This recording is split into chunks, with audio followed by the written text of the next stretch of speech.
Welcome, beloved Sangha, to the Serkhangma Prayer Commentary series, led by our Venerable Khenpo Tenzin. We'll begin today's session in the Yellow Garchen Buddhist Institute Prayer Book, on page 4 and page 5, with opening prayers.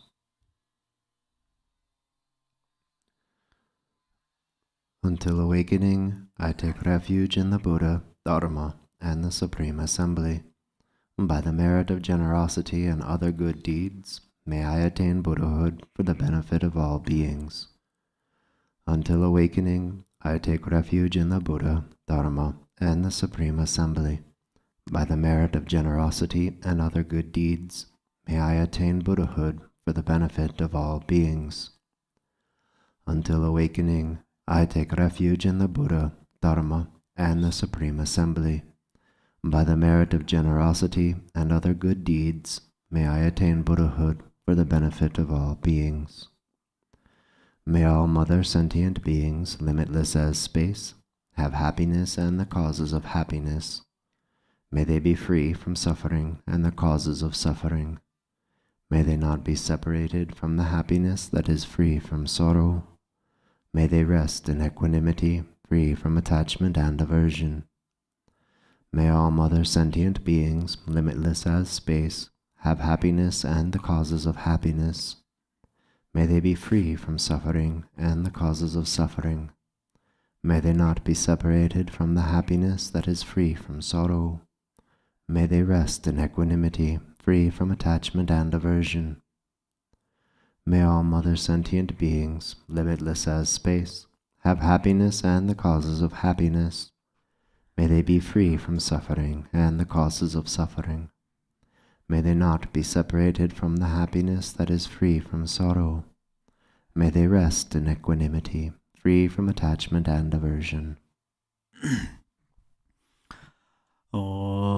Tangwe tuji shaji rezon ro yenja mado tuja bonjan ba surja lomba tabra jiba ga shaji jaba jadang go zanza dorjen janja delo naro da maba mala jija gambo ba pamo juba jawan dogong ba gajo loma namje da jo je dana dana sera damje da lama loba la ye jizo zon la zon yon din jam zong ala wan Dindre donjendre begele zo dage lo juzun rovar zinje labdo zo ju lamdan rovar zinje labdo so lan jua sevar zinje labdo sur Chua yi juzun javar zinje labdo zo gange dinjendre waran jo ngaba me ba je ba me ba ta me ba wa me ba ro me ba ta de du me donje me Trubanye je denba zobo zanje mananje damba de la janzor do renjin zobo lama je kuzon do je zinlan da ge julam da ge timba dan zanje je don ja jimbon rabar zanje labdo zor. Grant your blessings so that my mind may be one with the Dharma. Grant your blessings so that the Dharma may progress along the path. Grant your blessings so that the path may clarify confusion. Grant your blessings so that I may transform confusion into wisdom. Many Tashtele, dear Dharma brothers and sisters, today we continuously teach on the Golden Temple. So today we reach on the offering branch. So offering branch also have 22 visualizations.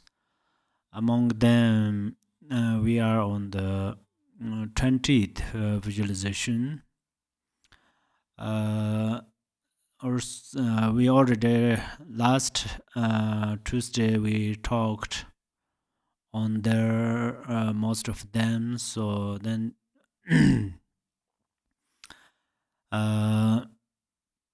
the rest of these we will keep going rest of them.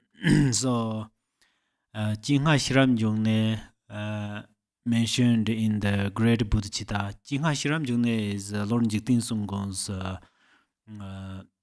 disciple, important disciple. So he mentioned in the Great Bodhicitta a ritual that, according to the Vajrayana, we should first imagining that we own all objects of enjoyment, beautiful forms, melodious sounds, fragrant smells,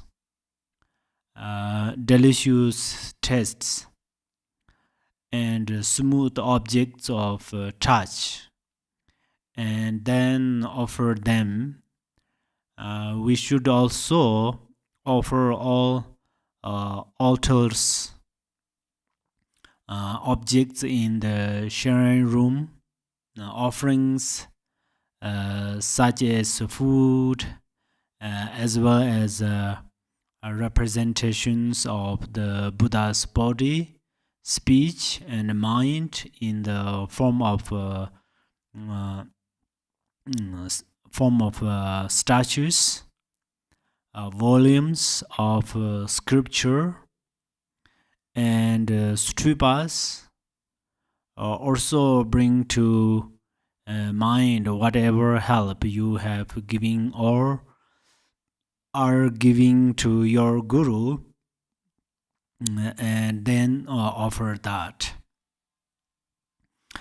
The 21st visualization, as it says in the root text, I offer all pure lines of the victorious ones of the 3 times, which are the very pure mandalas of the 3 kayas, completely filled with flawless prosperity. Please accept these offerings. You, the Lord of compassion. Here one offers the pure lines of the Buddhas. There are 3 types of pure lines, corresponding to the 3 forms of fully enlightened ones. The Dharmakaya is the ultimate state, free from all attributes of the limited realm of dualistic thought, such as birth, arising, and so forth. Beyond all elaborations, the Dharmakaya itself is offered as a pure land. The Sambhogakaya pure land is the transcendent abode of a fully enlightened one. Places like Aganishita, wherever the Sambhogakaya of the fully enlightened one manifests. In order to enact the welfare of the world is a pure land. Third is the Nirmanakaya pure land, that is like the 4 continents, built up of material substance. There are many indifferent worlds, each possessed of their particular attributes.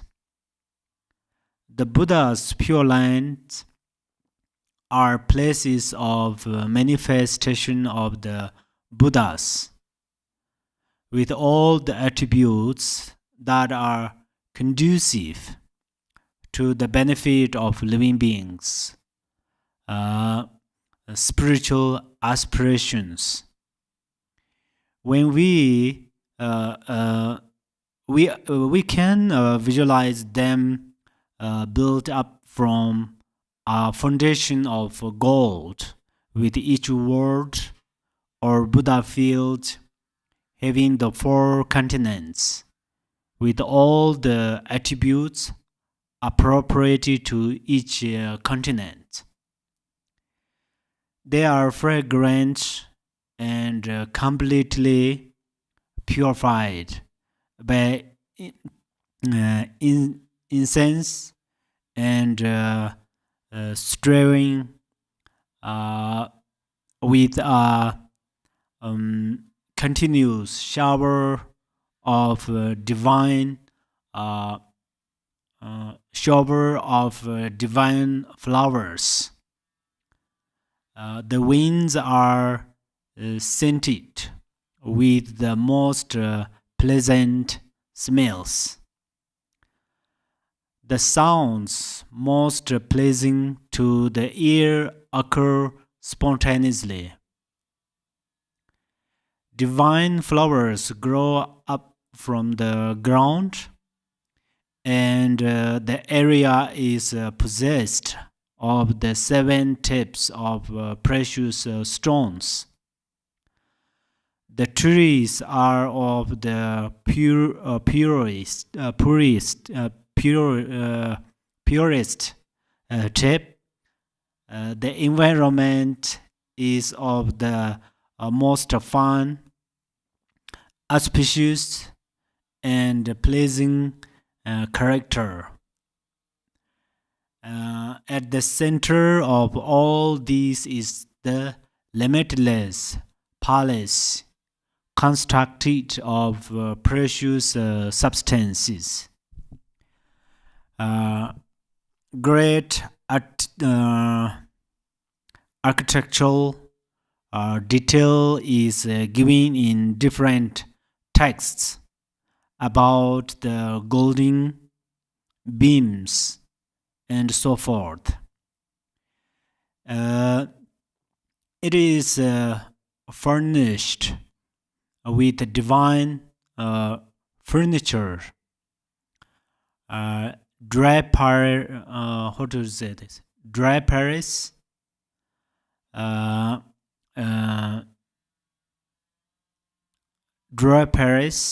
and so forth.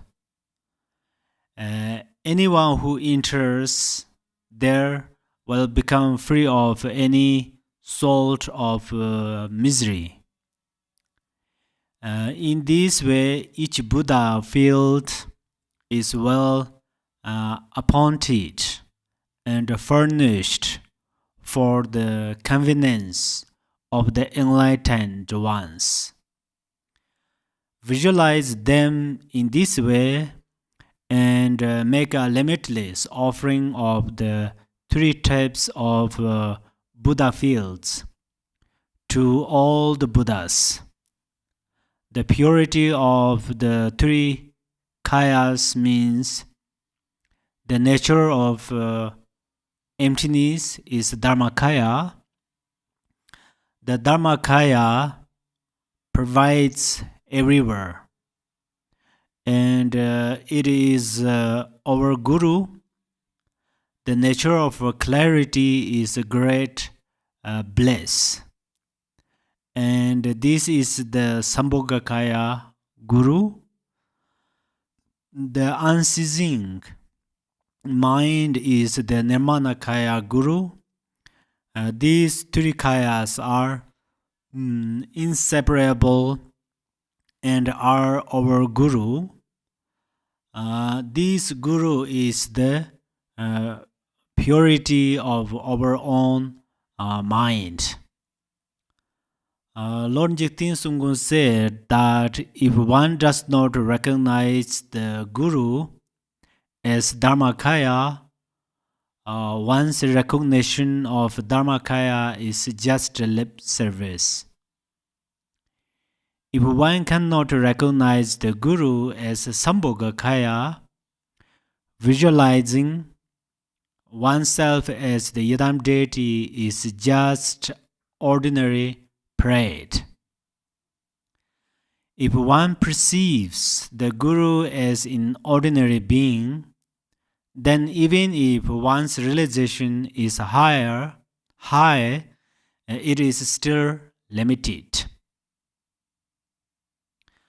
Our own mind is also a pure mandala of the three kayas. According to the Renakuta Sutara, the essence of Buddha nature is liberated from the three defilements. It is the paramojur wisdom of all the Tathangatas, Praktika Buddhas, and Sharavikas have not seen this Buddha nature and cannot recognize it. Again, it says in the Renakuta Sutara, Bangaven, the Dharmakaya of the Tathangatas is beyond permanent, beyond temporary happiness, beyond self-grasping, beyond clean, how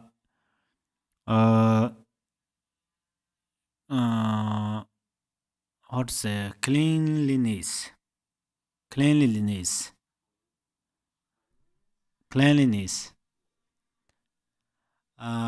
Bangaving, whatever sentient beings see the Dharmakaya as a perfection of the Dharmakaya of the Tathangatas, those beings realized perfection of the Dharmakaya.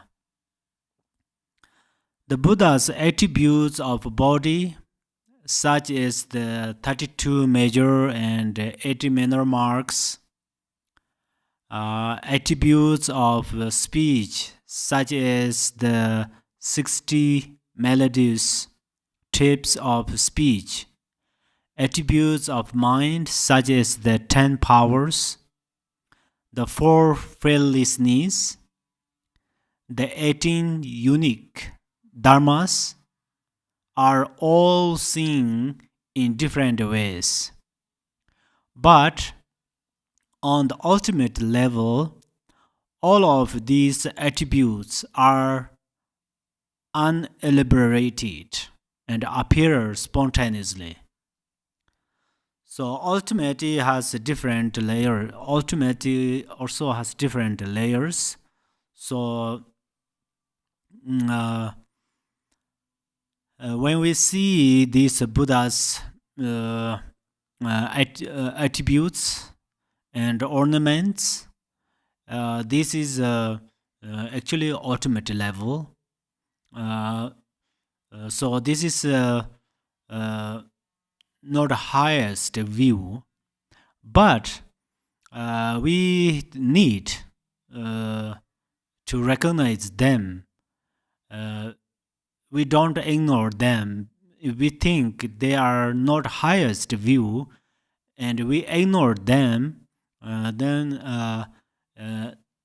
we cannot reach highest view, and then even we cannot reach this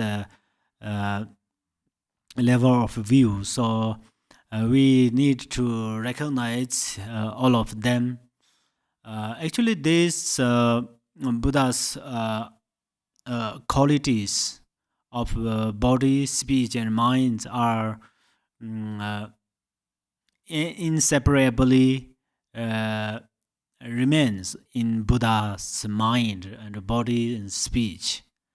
For example, our bodhicitta and compassion, they are inseparably remains with our mind, but we cannot generate because of obscurations. But Buddhas always can obscure, always radiate, because the Buddhas don't have obscurations, because they're freed from obscurations. Then the 22nd visualization, as it says in the root text, to you, protector, I offer my body, speech, and mind, all wealth equal to space, without exception, and all the virtues accumulated in the 3 times. Out of compassion, please accept these for the benefit of all thinking beings. Of all that we possess, what is the most precious? Our body is what we cherish the most. So giving the body produces the greatest merit. For this practice, we visualize ourselves in the divine form of the yidam, not just a single body, but we multiply our yidam body countless times in order to offer innumerable such as bodies. The object of this offering is as before, the perfect Buddha, Vajradhara, inseparable from our own Guru. We offer our body, that is ourself, in order to serve the Buddhas in every way, to follow their every word. Then we supplicate the Buddhas to accept our offering, to allow us to please them with our service.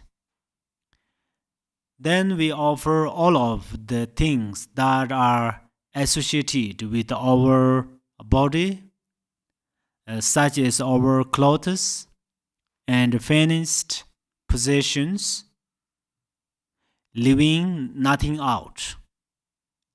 We offer all intangible things that we own, value or use, including our life, our marriage, our powers and influence, our strength, abilities, and talents. All are offered with our mind seeking to please the Lord Buddha as the Guru to whom we make the offering. We offer every aspect of the roots of virtue of the 2 accumulations of merit and wisdom that have been gathered in the past, are being gathered in the present, and will be gathered in the future. Every instance or aspect of our merit, every bit of our wisdom from the past, present, and future are all offered. We do this in order to please the object of offering, the enlightened one. We ask only that by means of this offering, we develop in such a way as to bring about the benefit and welfare of all beings, to attain Buddhahood and establish all the living beings in that peerless state of ultimate enlightenment. With that prayerful intention in mind, we ask that all our offerings now be accepted. This completes the common teachings, which include the gazing upon the Guru, paying homage, and the altar offerings. With the next section, the most profound inner offerings began. The root text says, by seeing, hearing, smelling, tasting, touching, and recollecting the Vajra goddesses of form, sound, odor, taste, and tangible objects, the three obscurations are purified. I offer the goddesses of applying objects to you. Please accept them. Immaculate, victorious Lord. Inner offerings can be presented in a general sutara way or in a special mantarayana manner. This is being presented from the point of view of the mantarayana. How is these streams different?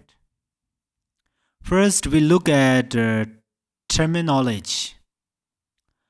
Mantra is made up of two Sanskrit syllables, man and tara. Man indicates the mind, and tara is the word for protection. So a mantra is something that protects the mind. What does it protect the mind from? The klashas, the afflictive mental states of greed, hatred, ignorance, and so forth. We could also say mantra saves the mind in the same way that we save someone from falling into an abyss, or we save someone by rescuing them. In this way, we would say that mantra saves or rescues the mind. This Tantara vehicle is distinguished from the Sutarayana by way of the cause and effect relationship. The Sutarayana is called the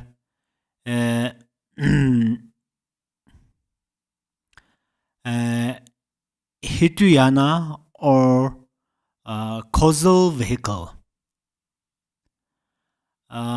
Because there one builds up the cause to attain the goal.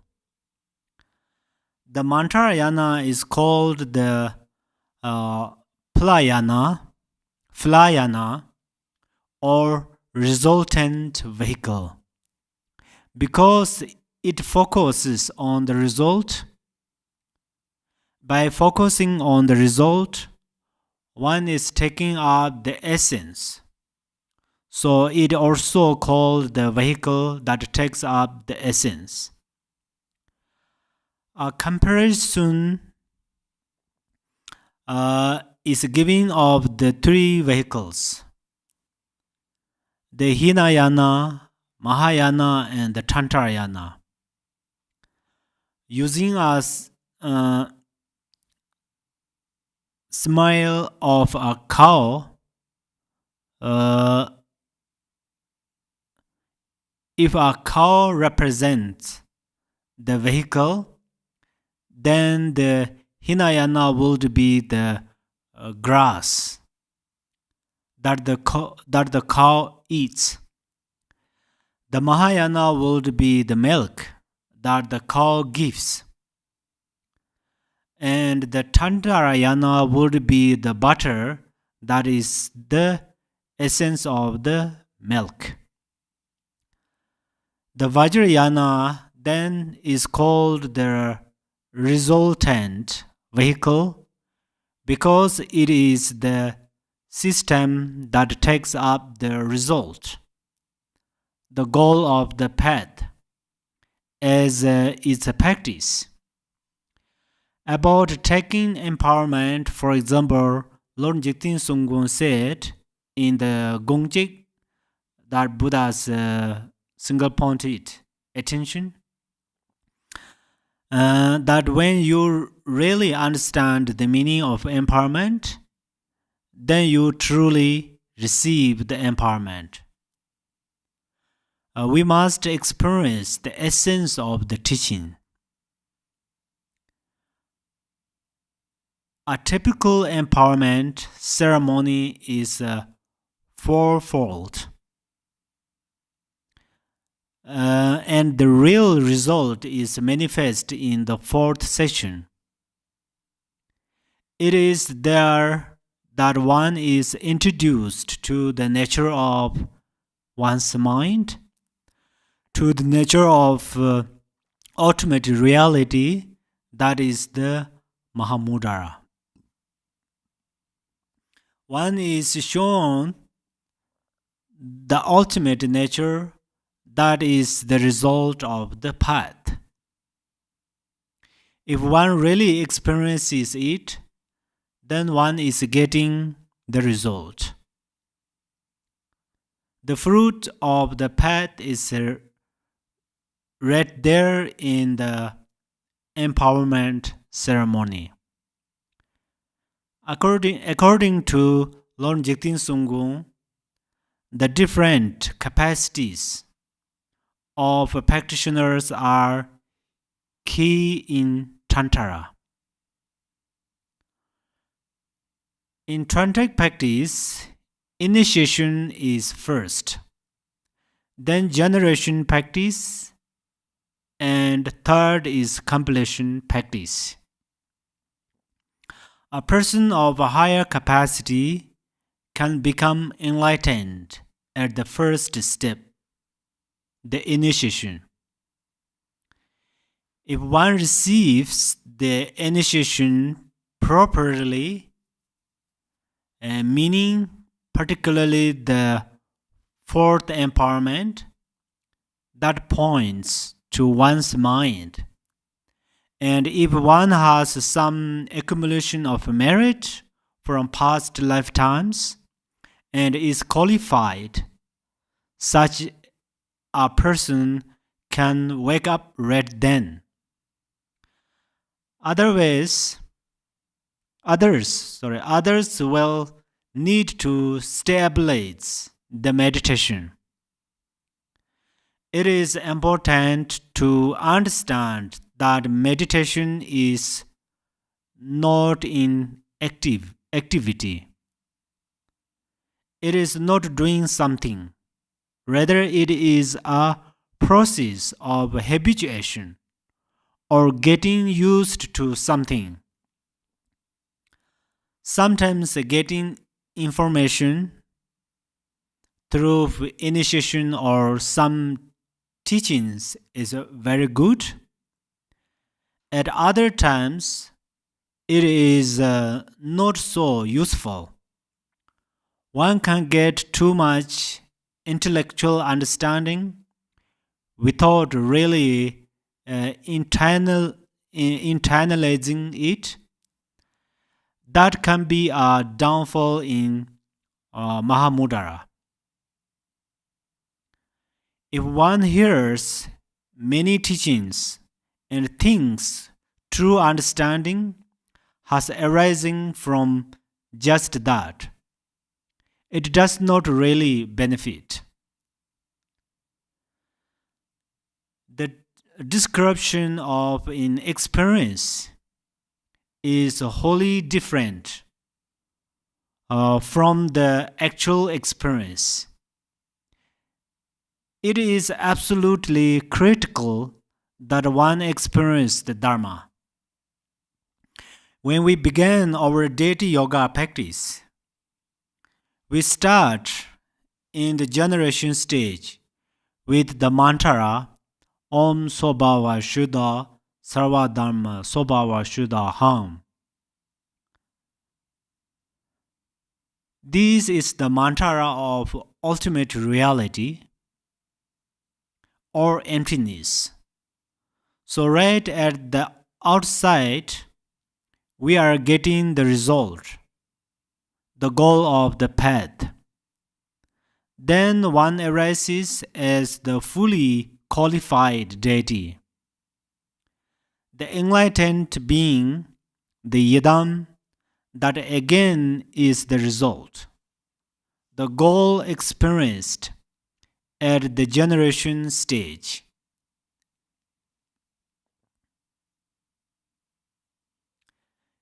Needless to say, at the completion stage, one is also getting the full result. So in all these ways, we can understand that the practice of the Tantarayana always involves taking up, practicing or realizing the result of the path. Explained from the Tantarayana point of view, the inner offering consists of offering the objects of the sins arising in the form of the Vajra goddesses. By perceiving the offerings as being embodied in the Vajra goddesses, these things experiences are not the ordinary ones. That is what makes these a uniquely Vajrayana practice. We are not just offering the ordinary objects of the eye, ear, nose, tongue, body, and mind, but rather we are dealing with those objects in their true or essential nature, which is the ultimate reality itself, or emptiness. That is, they are called the objects arising at the Vajra goddesses.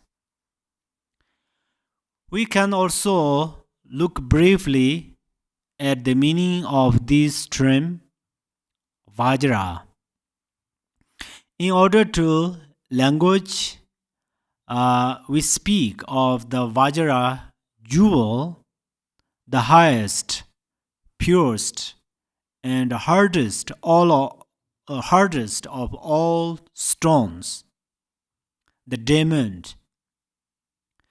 The diamond is the vulnerable to being harmed or scratched by other stones, but it is able to scratch all of them. It is clear and free of stains. This ordinary meaning is being used as a metaphor for the ultimate. If we look at the words of Lord Jigten Sungkung, we see that throughout various texts and highest collected works, he used this word Vajra to indicate the ultimate reality, emptiness. So we are offering these objects, the six sins, in their Vajra form, not the ordinary form that we perceive, but the way that they actually are. This is their ultimate nature, characterized by emptiness. Here in this practice, we start with the general inner offering and then proceed to specific individual inner offerings. In the general one quoted above, we are offered all the objects of the sense at once. Of course, these are in their transformed state, arising as a Vajra goddess. First, we have all the objects of the eye sense power. That is all forms which arise as a white goddess known as a Vajra body. Next, we offer the objects of the ear sense power, and these arise as a blue goddess, Vajra sound. Then the objects of the olfactory sense power arise as a yellow goddess, Vajra smell. The objects of the tongue, the gustatory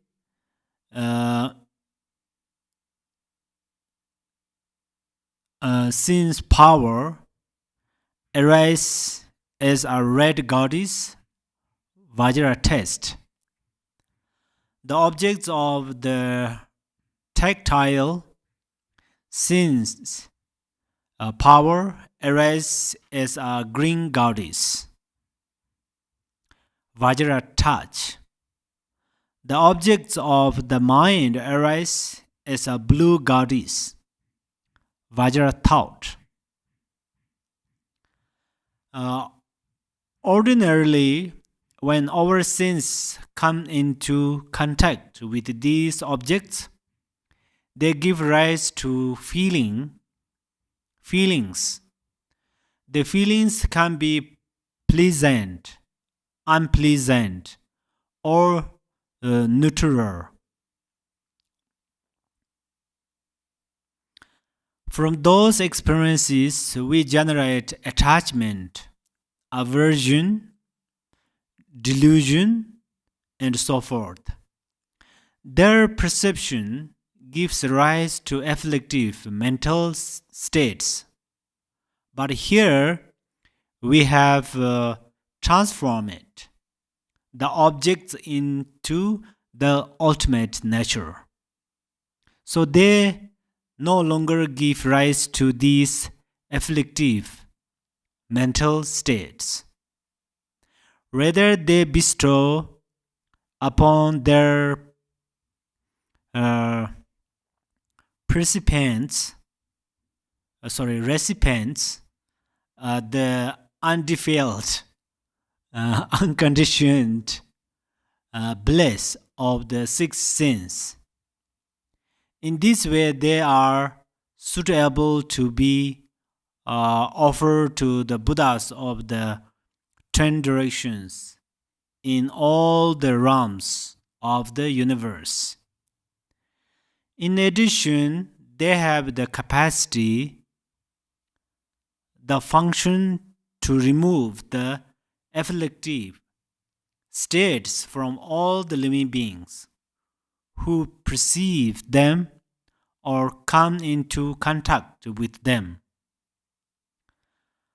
Understanding that at this point in the practice we meditate that we offer these with a faith and devotion to the Venerable Lama who is the Buddha himself, free from the 3 obscurations and who has completely eliminated the afflictive mental states. He is the one who has overcome all obstacles and attained their ultimate state. We ask him to please accept our offering. One may ask why we are doing all this. By means of this practice, we are transforming our own ordinary way of seeing things. This purification of perception is the characteristic, them and center motive of all the Vajrayana. It takes us from our ordinary perception to the pure perception that sees things as they actually are. Before doing any tantric practice in this lifetime, we have become long accustomed to seeing things in a certain way. That is the ordinary or impure way. Tantric practice introduces us immediately to pure perception. Tantra describes pure perception to us and then requires our effort to habituate our mind to the different way of seeing things. We have struggled through infinite lifetimes since beginningless time, seeing things in an impure way. As a result, we are quite accustomed to that. To get to this state of pure perception, that requires an introduction and then the practice of habituation. In that way, new way of seeing things. Tantra is distinguished from non-tantric practice by its special powerful techniques and unique approach to practice. In the Suttarayana, one abandons, dispels, or eliminates afflictive mental states. One seeks to cut them off or destroy them by applying antidotes. This is not done in Tantra. The Tantric method is to transform rather than eliminate. One uses the afflictive mental states, the kileshas, instead of rejecting them. So kilesha, someone may not familiar Sanskrit. If yes, then kilesha means afflictive emotion. Its sound is probably Kilasha, mountain Kilasha. Mountain Kilasha is name of snow mountain in Tibet, the holy place. But I think most of you understand. In general, it is taught by Pamutrapa and others that one should engage in the Sutara form of teaching first and then Tantra after that. However, this depends on the capacity of the individual. Each progresses at his or her own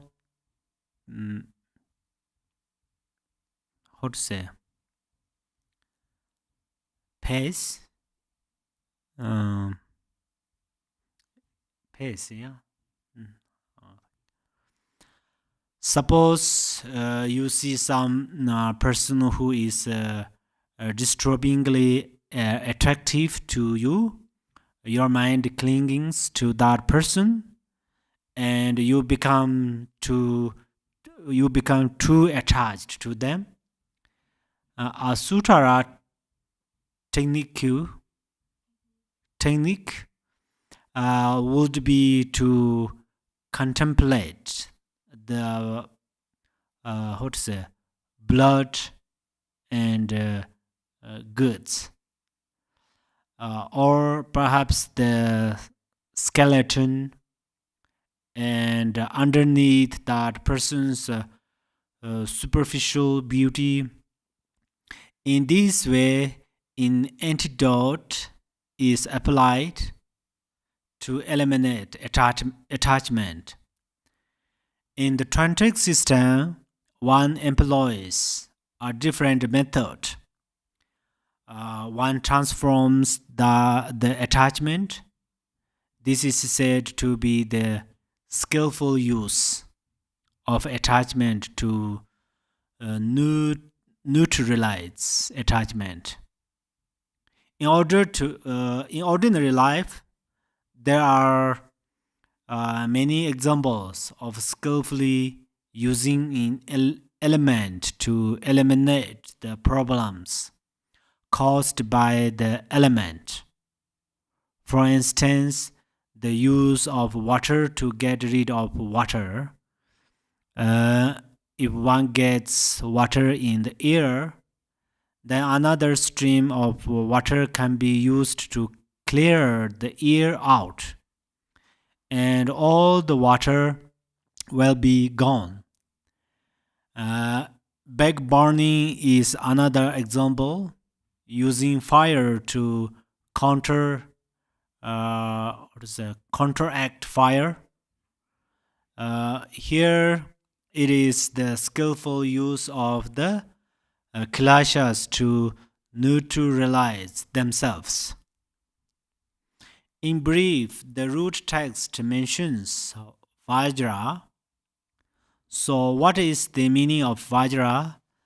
Naropa said that Vajra means indestructible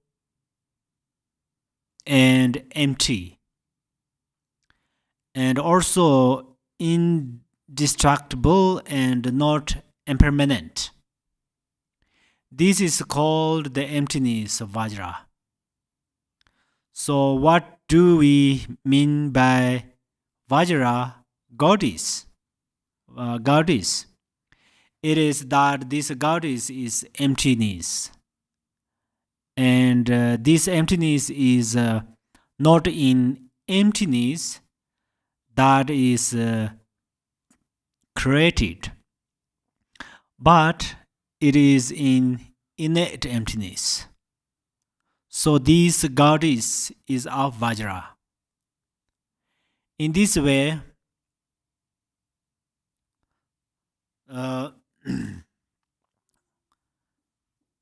goddess Vajra, for example, bliss. We erase bliss through the power of realization of emptiness. Then this bliss will never. It's unlimited. Will never finish. But temporary joys and happiness are limited, so easily will finish. So they are not a Vajra. In this way, we have to understand that all forms are emptiness, and emptiness is also form. Actually, you heard many times when Heart Sutara, you read Heart Sutara.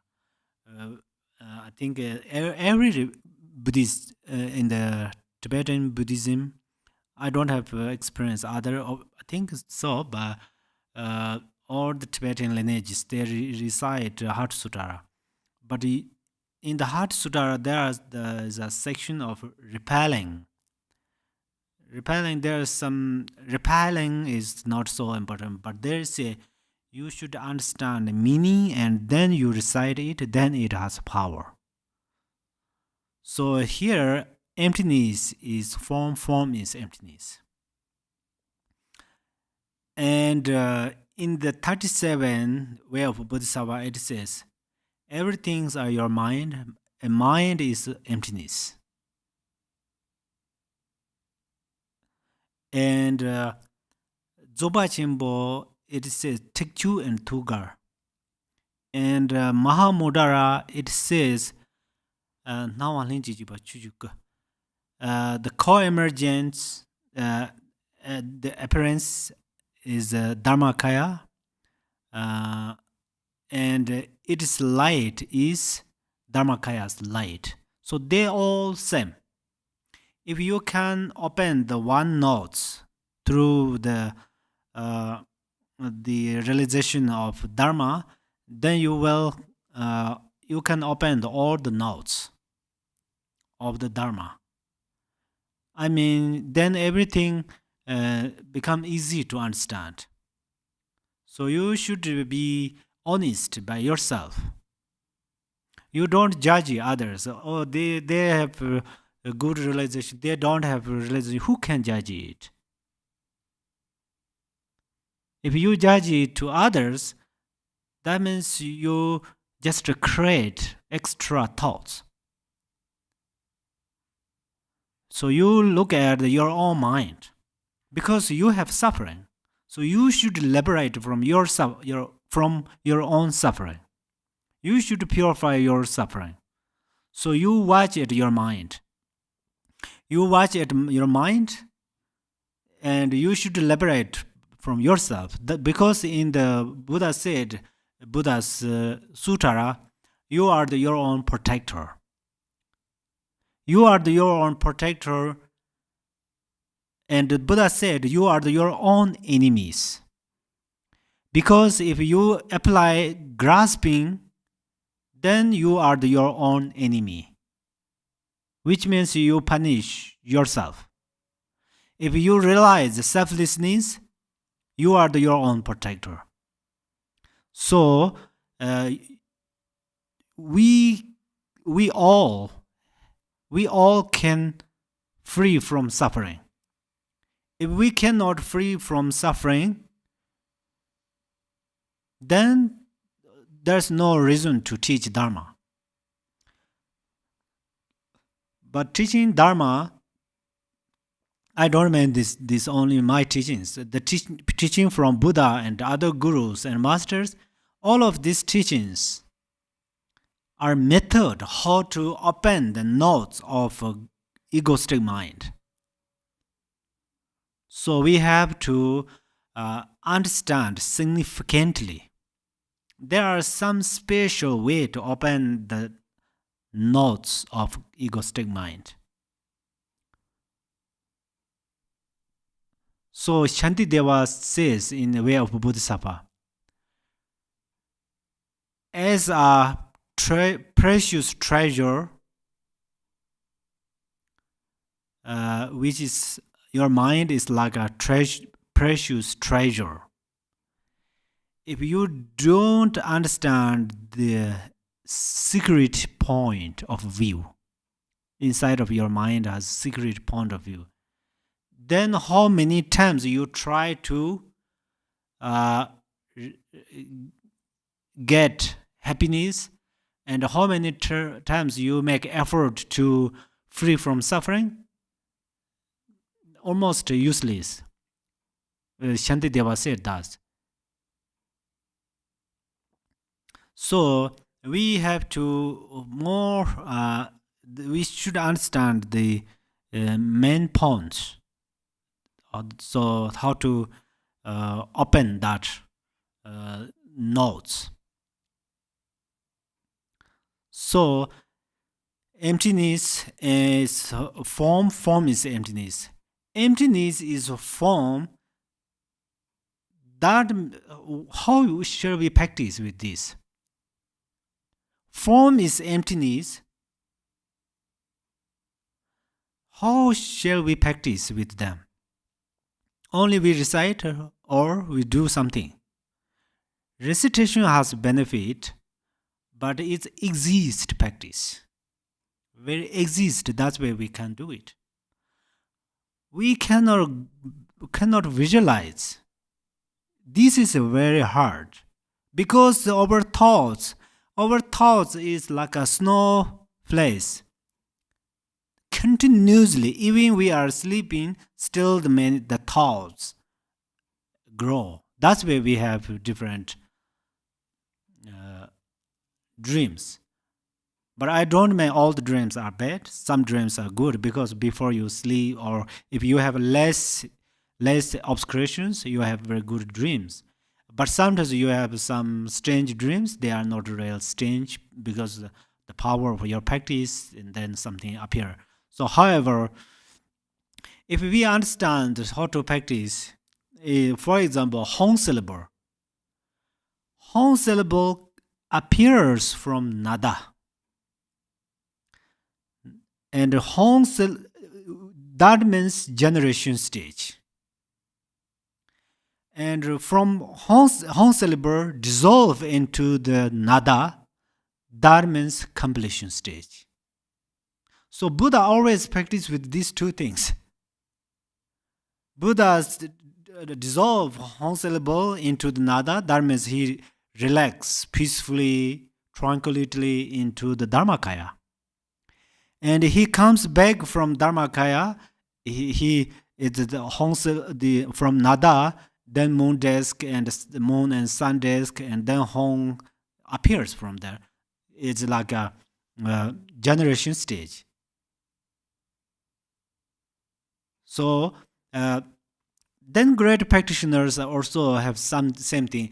They are peacefully relaxed in their natural state of mind, and they come back. They see all the appearances are Yadam deities form, all the sounds are mantras, all the thoughts are non-perception.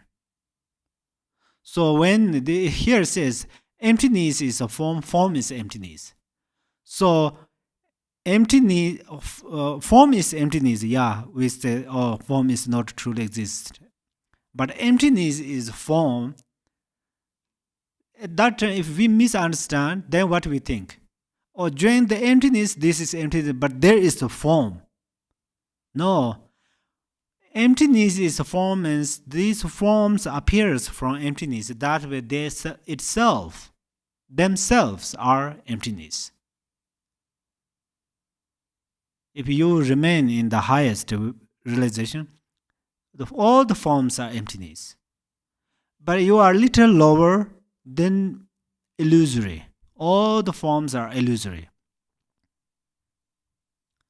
So now we have ordinary perception. Then these the forms are solidly exist. If somebody hit our head, we are hurt and something it harms. So, however, we must liberate from the egoistic mind, dualistic perception. And then we can purify lots of sufferings, lots of obstacles. If we cannot become enlightened completely, we try to reduce self-grasping as much as possible because we don't need suffering. Then so yeah, and then form is emptiness, and emptiness is form. Form is no other than emptiness, and emptiness is no other than form. If we realize this, then we will be able to realize the indivisibility of appearances and emptiness, and we will realize that they are of one test. This realization is the supreme offering. So offering, sound Vajra, smell Vajra, taste Vajra, and touch Vajra are also all no different from emptiness.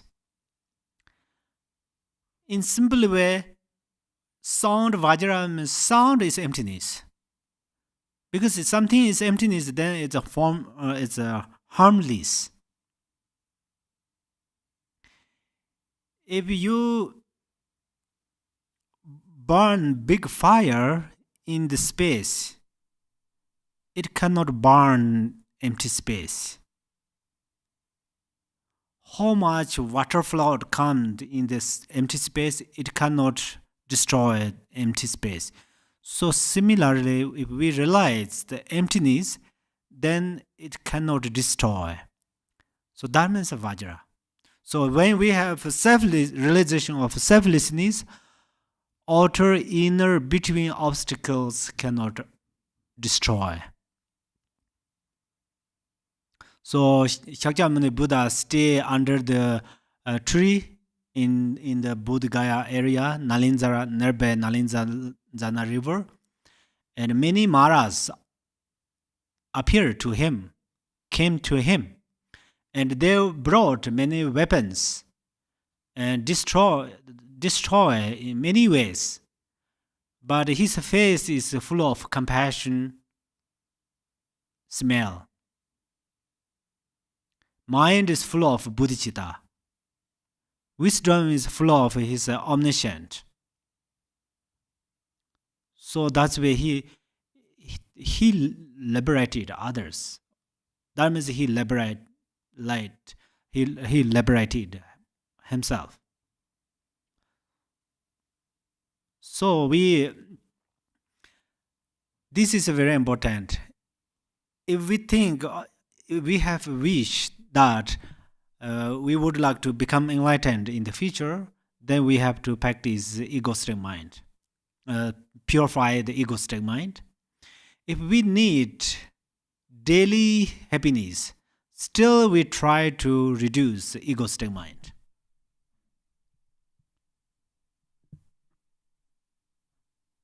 It's related to everything. Physical pain, or no money, or no food, or no water, or having lots of facing problems, or separate friend, or whatever, or some close one passed away, or whenever we have kind of these different facing problems, we try to remember the selflessness. The selflessness is like a foundation, like a target. The self-grasping is like a target. Somebody shoot on there, then it harms. But if this is selflessness, is then empty, like an empty space, so nobody can harm it. So we always engaging with these objects, so we should realize that they are Vajra goddesses. Vajra, in another way, okay, these Vajra goddesses are not female, but they are wisdom. Not female means in the this ordinary, because all these who have compassion and bodhicittas, then all of the us, compassion Buddha and Taras, right? And this wisdom is inherently in union with emptiness. If we realize this, then the object of offering, the one who offers, and the recipient of the offering are all oneself. Oneself is also not an ordinary being, but the Guru Vajradhara. Our 5 aggregates are the 5 Buddha families. Form is Vairochana, feeling is Akshobhya, perception is Rana Sambhava, formation is Amitabha, consciousness is Amungasiri. The 5 elements are the 5 female Buddhas, Earth is Buddha Lokchana, water is Mamaki, fire is Tara, wind is Pandara Vasning, the white-robed goddess. Space is Buddha Dhatuvishar Vari. Dhatuvishar Vari. The sins and the sins objects are male and female bodhisattvas. When we visualize them as yidams and Buddhas and bodhisattvas, we are not creating that, but are realizing them as what they are. Through this visualization, we will be able to give rise to the realizations in our mind. The next root text says, the Vajra goddess of body, nature of form, is the supreme goddess of fully purified ignorance. I image her with the eyes of the Lama, Lord of Dharma. Please accept this in the great bliss of non-duality. In this first of the specific inner offerings, visualize yourself as the yidam and send forth rays of light from the heart in all directions. These contact all forms. The objects of the eyes, objects of eye sense power, the objects of sight instantly lose their ordinary appearance and are transformed into form of goddess named Vajra body. She is white in color, extremely beautiful, unbelievably attractive in a dancing posture, wearing diaphanos. It's clear? Diaphanos clothes. Diaphanous clothes. Maybe you can ask me where is this cloth. Then I will search if 10 directions. I cannot find it because I say diaphanous, right? It's like a rabbit's horn. So that, but what is other? Diaphanous. That's you found easily. Diaphanous clothes. In her right hand, she carries the mirror that reflects the true reality of all things in the three realms. She is in fact the purified aspect of visual form. As such, she brings about the unconditioned pure bliss to the eyes of all who behold her.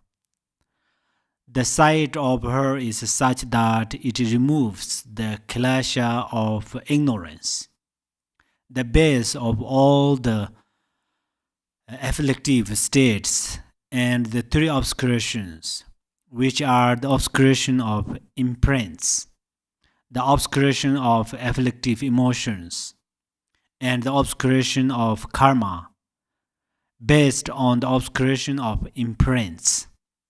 The afflictive emotions create karma. Being the transformation of ignorance, she is of the nature of the Buddha Vairochana. When perceived by ordinary being, her function is to change their kilesha of greed or attachment into wisdom. When offered to the Buddhas, she causes undefiled, pure bliss to arising in their eye sense.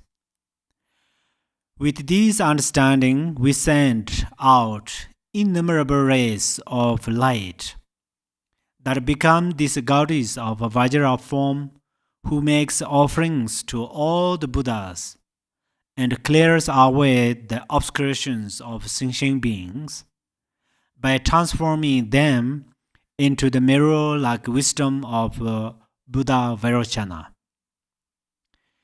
When the obscuration of our eyes is purified, this is the Buddha Vairochana, then whatever is seen by our eyes is pure.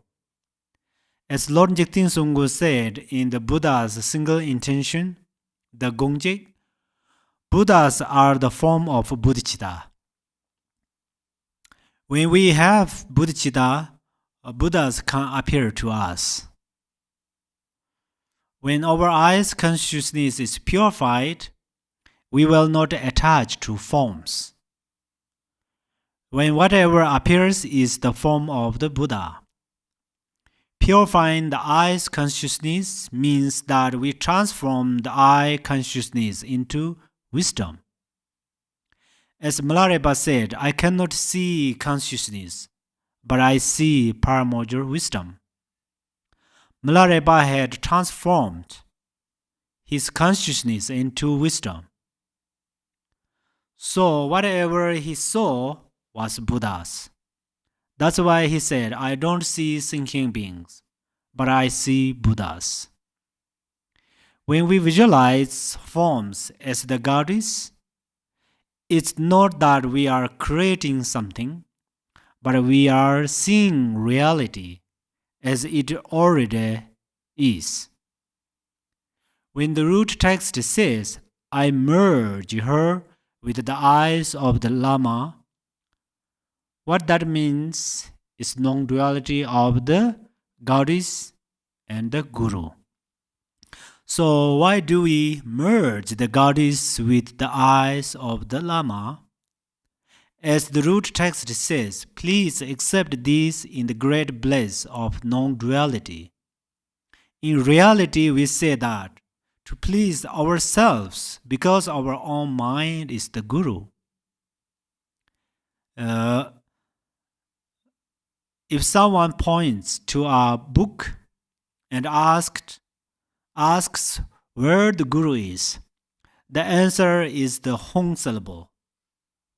If someone points to the monks or lamas and asks who is the guru, the answer is whoever points out your ordinary mind as Buddha nature.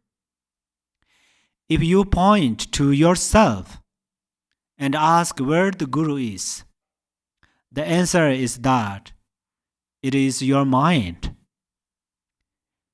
In calling the guru from afar, it says that the guru is not far from you, but is indivisible from your mind. When we realize our mind as the guru, then our consciousness becomes non-dual with the goddess of Vajra form. And when we realize that, then we can experience the great bliss of non-duality. So why don't we make the offering to the Buddhas instead of the Guru? It is because the Guru represents all of the Buddhas. It's actually not only that the Guru represents them, but the Guru is the essence of all the Buddhas. Just as the essence of all the letters in the Tibetan alphabet is A, the essence of all the Buddhas is the essence of all the Buddhas is the Guru. What is the meaning of Guru?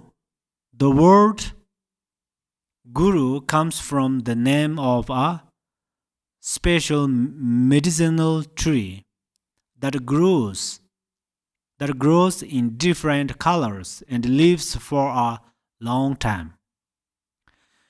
It has a very nice fragrance, especially when it is burned in a fire. Guru means weighty or heavy with knowledge. When Guru and root come together, we should understand that Guru is the root of the Buddha, Dharma, and Sangha, as well as the Yadam and Dakini. Just as a tree bears many fruits and benefits many birds, and has many leaves to give shade in hot weather, and provides place for nests for many birds. Likewise, gurus are the form of all knowledge and liberate themselves through their realization, and they liberate others through their compassion, and lead their disciples in the Dharma way. They open Dharmakaya wisdom.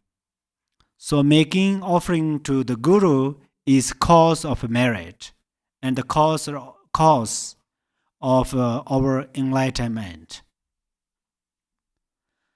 The root text says, the Vajra goddess of mind, nature of sound, is the supreme goddess of fully purified hatred. I merge her with the ears of the Lama, Lord of Dharma. Please accept these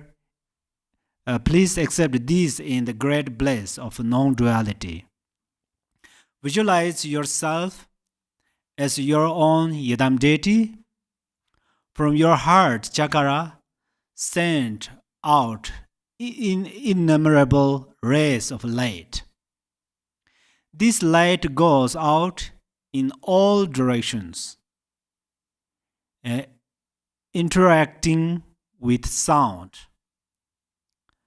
The object of the ear's sense power, as it radiates, it contacts the infinite sounds in the 10 directions, and transforms all of them into the goddess Vajra mind. She is extremely attractive and in a dancing posture, blue in color and holding various kinds of musical instruments, such as flute, drum, guitar, and so on. And she produces wondrously beautiful sounds. In particular, this goddess embodies the state of transformed anger or hatred. As the transformation of victory of anger, she is of the nature of the Buddha Akshobhya and the body's the Dharma Dhartu wisdom.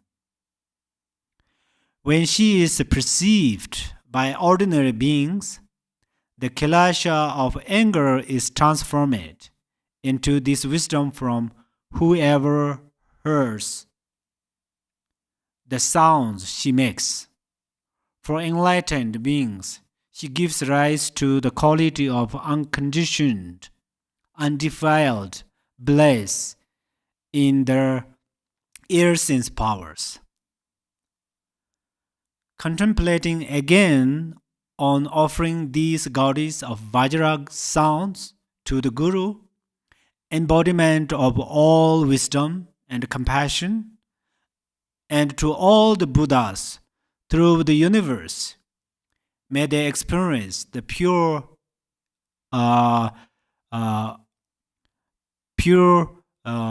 auditory bliss of the non-duality state. Tantara has many methods and requires less effort to accomplish fruition. We have to purify our obscurations of speech, and sounds will appear as mantra. We can also visualize as described here in the Serkhangma Golden Temple text, and see sounds as naturally purified. There are ultimately no such things as good or bad sounds. There is nothing to adopt and nothing to reject. If there is nothing to adopt or reject, then we will not give rise to attachment and aversion. Through this visualization, we can purify our fixation on pleasant sound and our aversion to harsh words or speech. We will understand the relationship between anger and harsh words. An anger feeling arises in dependence on harsh words, and attachment arises in dependence on pleasant words. As it mentions in the teachings on the outwardly concerns, when someone praises you, you enjoy it. And when someone criticizes you, you are unhappy with that. Even if we repeat 100,000 times that the outwardly concerns are not good, we still cannot give them up. However, if you practice this visualization, the outwardly concerns will be spontaneously purified from your mind. You visualize all sounds transformed into the Vajra goddess of the sound, who dissolves into the Guru, and there are no sounds which can become objects of attachment and hatred. Then you are happy. Are you happy? Attachment and aversion. You think, oh, attachment is good, aversion is not good. But when attachment leads aversion, so that's where it is problem. And also, if you practice Dharma, then you can attachment transform into bliss. Then you experience bliss. Then you notice the attachment is just temporary happiness. In general, sounds give rise to a lot of problems. Sometimes we lack mindfulness and we say something that causes problems for others. When we cause problems for others, then they often respond in a similar way and give rise to more problems. When we keep silence during retreat, it reduces cause of problems and distractions. So ordinary speech actually comes from ordinary winds, from our channels. So during the retreat, we keep silence. Retreat means we have to do retreat with 3 doors. Our body retreat because we stay in the retreat hut. Our speech retreat means we should keep silence.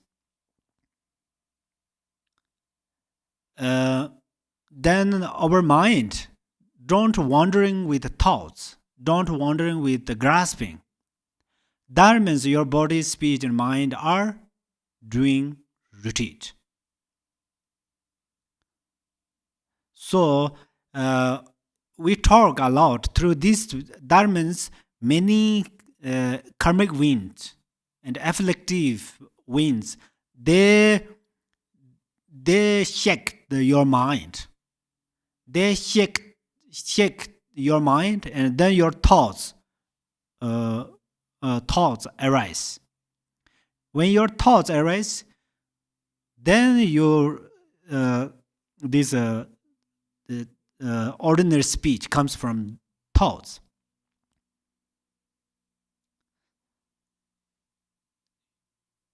So these winds come to area of the throat chakra, and then they are combined with thoughts, and then it speaks. Actually, this part says very clearly in Tibetan grammar. Tibetan grammar has a very clear about these things. Of course, in the other scriptures also mentioned more clear, but sometimes if you don't have empowerment and oral transmissions, sometimes you cannot practice directly about this in detail. But in Tibetan grammar, there in that book mentioned very clearly. That part is it's allowed to mention, so you can read it. This is very helpful. Perhaps you are surprised. Oh, he mentioned about channels and wind, but he says it is in the Tibetan grammar. So if you actually Tibetan culture is combined with Buddhism, Buddha Dharma. So all so even we drink or we eating something, we have offering things. After we eat, we have a dedication, prayer, and before we go to sleep, we have to do 3 prostrations.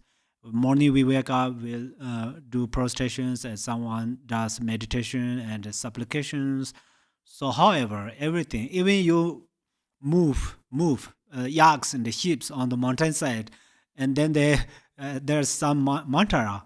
Om Marze Mam Soha. It says Om Marze Mam Soha or Om Marze Soha. That means then they blow on there towards them. That means it protect the yaks and sheep because there are many wolves. So whatever do, it's engage with the Dharma. So that's where, of course, the channels are,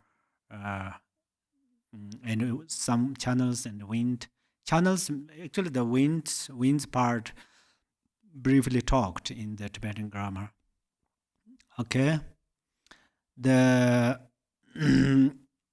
root text says, the Vajra goddess of qualities, nature of order, is the supreme goddess of fully purified arrogance. I merge her with the nose of the Lama, Lord of Dharma. Please accept these in the great bliss of non-duality. The specific inner offering is that of fragrance for the nose of the Guru, who is the Buddha. Here again, light rays are extended from one's heart and reach all order everywhere and instantly transform them into the wondrously beautiful golden goddess. Vajra quality. This happens throughout the universe. All fragrance transform into this golden goddess.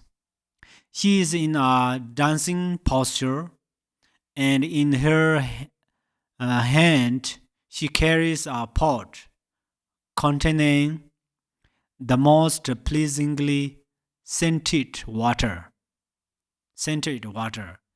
She embodies the transformation of the afflicted state of pride or arrogance, and represents the essence of the wisdom of Buddha, Ranasambhava, the wisdom of impartiality. She goes forth and causes non-dual ultimate bliss to arise in the olfactory sense of all of the enlightened ones in all directions.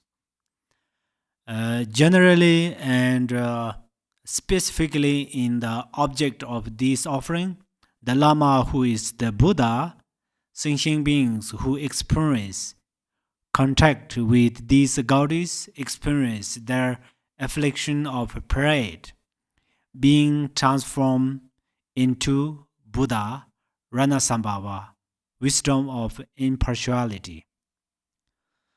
So these 5 aggregates are 5 family Buddhas, and also then 8 consciousness are also Buddhas and Bodhisattvas we often mentioned. So through this way, then we are very close to understanding about this. And next, the root text says, the Vajra goddess of speech, nature of taste, is the supreme goddess of fully purified desire. I merge her with the tongue of the Lama, Lord of Dharma. Please accept these in the bliss of non-duality. Next is the inner offering of taste, which is the object of the tongue or the gustator's sense. As before, one sends forth the rays of light from one's heart in all directions. Oneself is the Yidam deity, not an ordinary being. These rays of light fall upon the six flavors: sweet, sour, pungent, saline, bitter, and astringent. They are transformed into the red goddess of a state known as Vajra speech. She is red in color and also in a dancing posture.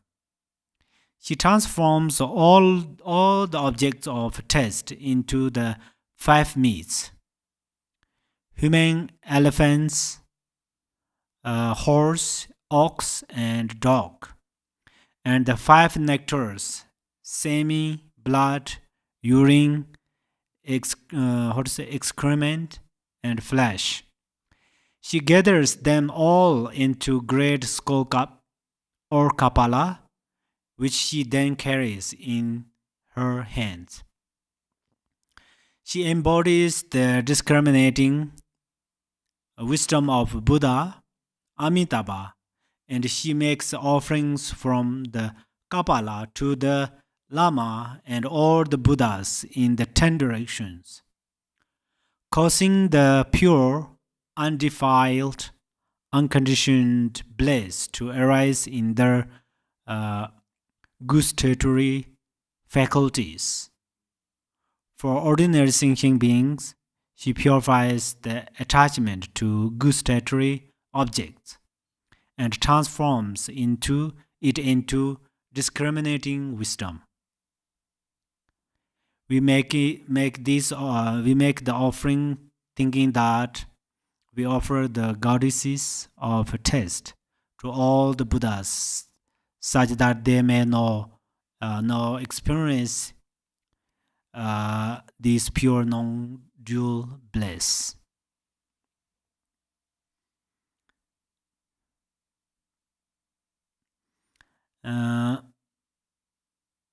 Next, the root text says, the Vajra goddess of activity, nature of tangible objects, is the supreme goddess of fully purified jealousy. I merge her with the body of the Lama, Lord of Dharma. Please accept this in this bliss of non-duality. Oneself arises as one's yidam, and from one's heart radiate light. The light rays touch all tangible objects and all tactile objects.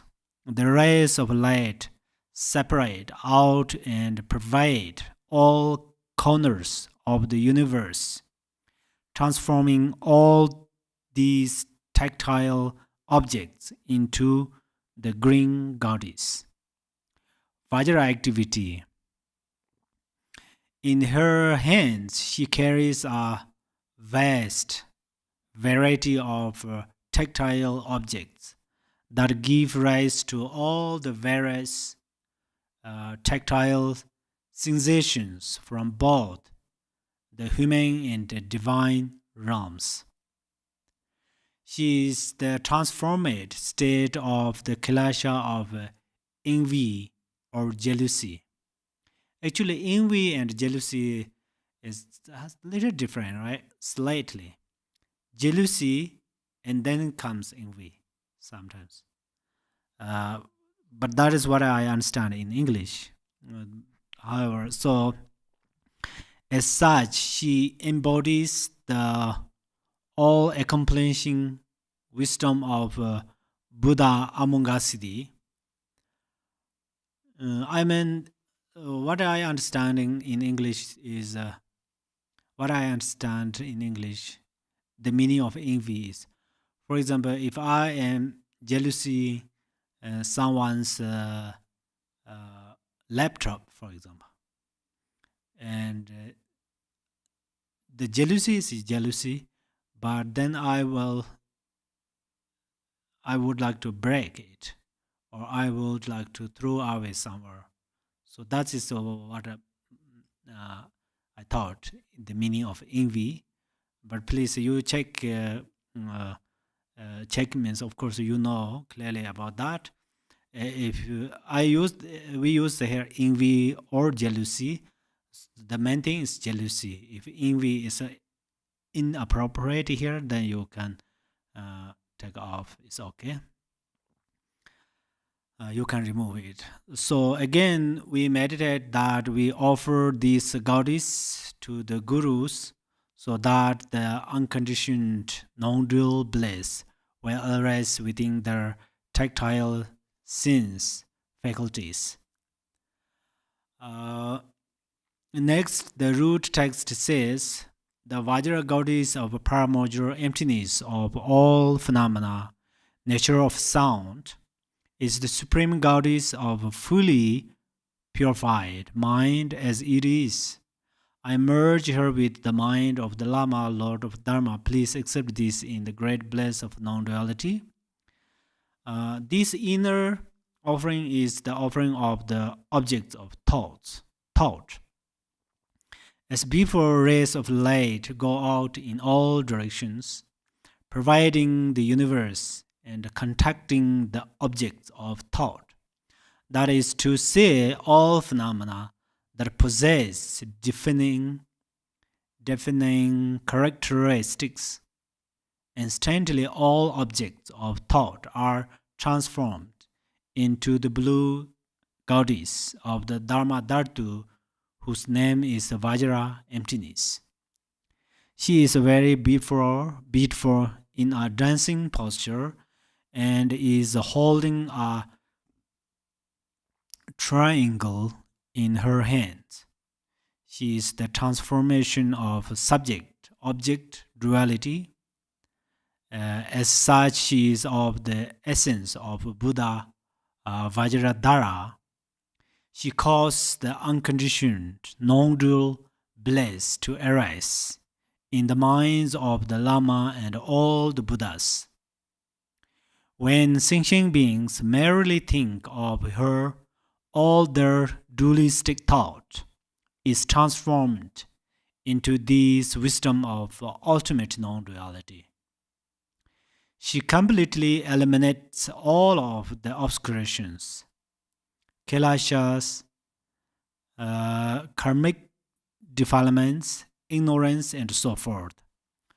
Of all living beings, without exception, we offer these gaudis to the Lama and the Buddhas so that undefiled, non-dual bliss arises in their minds. Lord Jigten Sungkun said that the offerings and in fact all the branches of these practices are done with the Lama as the object in order to establish an auspicious connection based on the universal principle of dependent arising. By engaging in this inner offering, by offering the purified since as embodied in the Vajra Gaudis, we establish a dependent arising or auspicious connection so that our own 5 poisons as well as those of other living beings will be transformed. Through that transformation, we will become free of the 3 types of obscuration: the afflictive obscurations, cognitive obscurations, and the obscuration of the latencies.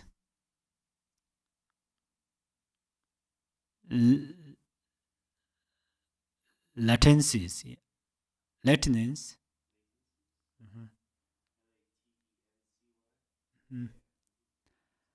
By doing so, we obtain pure perception and transcend samsara as we attain enlightenment.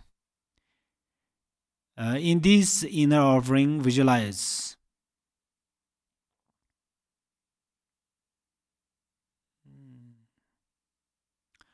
yourself as a Heruka, and from your heart radiate lights.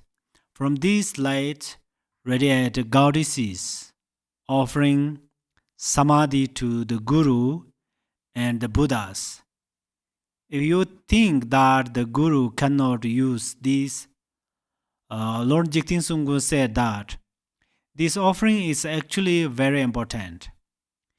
If beginning practitioners cannot instantly visualize their body as the Yidam deity, Heruka, they can instead visualize the Yidam's ornaments, attributes, and colors.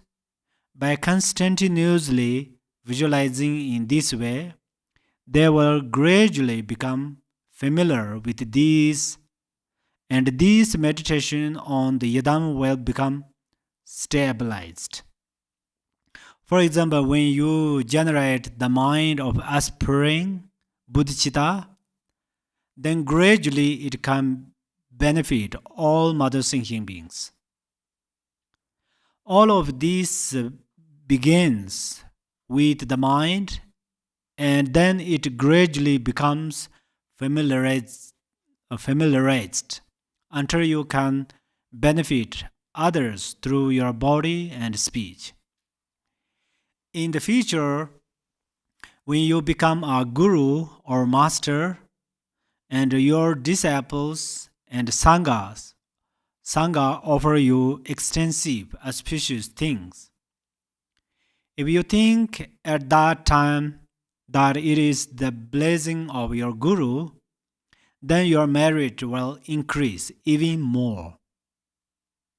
And the sangha will continue to offer you inconceivable objects, which you can use to create merit in actuality and not just in your imagination.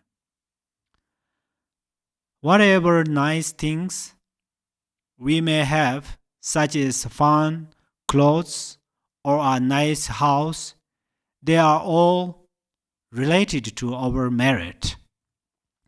We should remember that and be happy with them and use them to further increase our merit and not develop pride. Then in the future, whatever we need will effortlessly arise.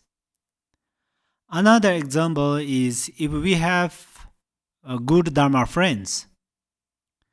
This is also the result of our merit and patience. So be happy and at the same time keep samaya with the Dharma friends. That will result in continuing to the Dharma friends who will bring you great benefit in the future. In fact, whatever good result arises, whether physical or mental, is all related to generating bodhicitta. This is very important to understand. So sometimes feel that we must perform actions through our body, speech, and speech, and that mentally action don't have much effect. But if we understand interdependence, then we will be clear about this. For example, the seed of a tree or a flower is very small, but it can give rise to something that brings happiness to many beings. If we understand interdependence, then we can understand the relationship between the seed and the result it brings. Sometimes we don't have any outer objects to offer, but we can still make the offering of samadhi. There is no need to say much about the benefit of outer offerings because everybody already knows about that. But this teaching about the offering of samadhi is a good reminder for us. This inner offering is extremely important. If you think that you would like to make offerings, but you don't have anything to offer, or if you didn't realize the benefits of inner offerings before, then after hearing this teaching, you should remember their benefits and qualities from now on. From now on, so we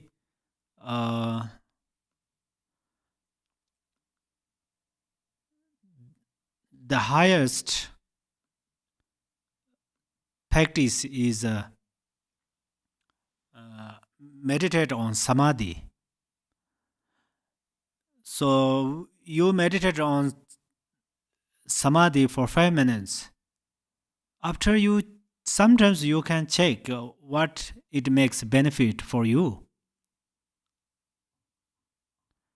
If you're wandering with your afflictive thoughts, especially attachment and aversions, that makes more relax your mind, or you meditate on samadhi for 5 minutes, that makes you more relaxed.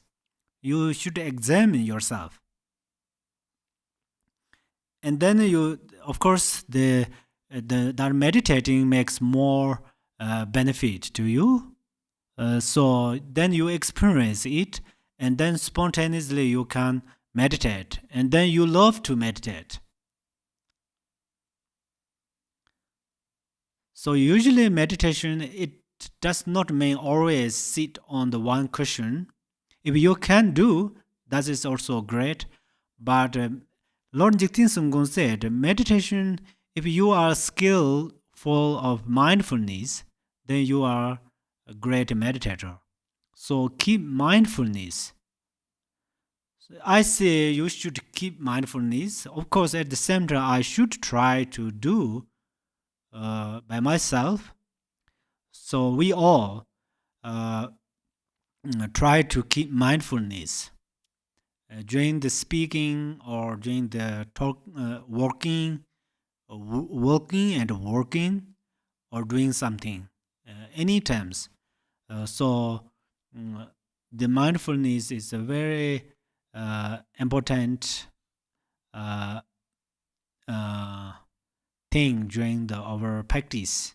So we all try to improve our mindfulness, and